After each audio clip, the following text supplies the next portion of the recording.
When I first arrived in the UK, it was a totally different experience because the climate was different, the people were different, even the surroundings were different. When I first arrived in Bath, I just fell in love with this place. I had not visited the campus before coming here, so that was the first time I saw Bath.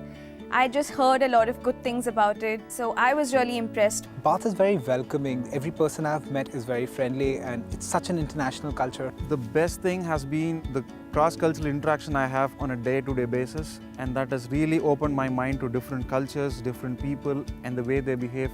As an Indian, I'm quite fortunate to be in this university where I have Chinese friends, I have Greek friends, I have Dubai friends. I mean, I don't think you would otherwise get out of your comfort zone if you have people from your nationality. In terms of cultural differences between India and England, I'd like to point out that the education system here is a lot more free in terms of the fact that you can call the professors by their first names, which is very strange for me when I got here first.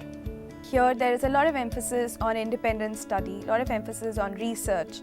We have something called Academic Skill Center. We can go and get our essays proofread. There are sessions on how to write academic style essays. There are a lot of opportunities for students to progress in their career. There is this career service where you can have mock interviews.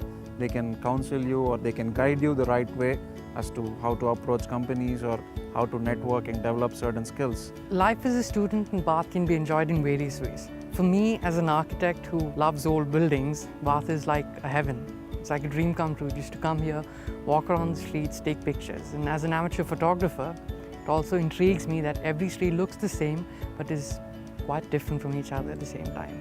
There are so many favorite places for me in Bath. One is definitely the Royal Crescent. It's beautiful, it's magnificent. Then you have the Roman baths, you have the pump room, you have the very typical English afternoon tea experience.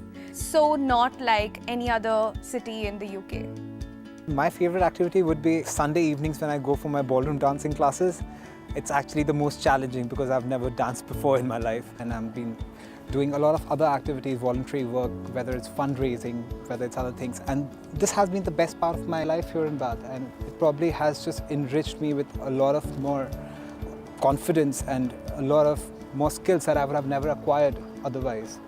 One item from my home country I would recommend that students bring is essentially spices. Because the food here is great, but it would taste a lot better with spices. I once in a while miss my Indian food, I miss my Indian festivals, and for those reasons we have an Asian society at the university where we celebrate all the important festivals, like we have a Diwali ball, and there are some really good Indian restaurants here which satisfy all my cravings for foods. My advice to all Indian students who want to study at the University of Bath is to just pack your bags and come to Bath. Now, the only other advice I have to give you is please learn to cook and clean before you come.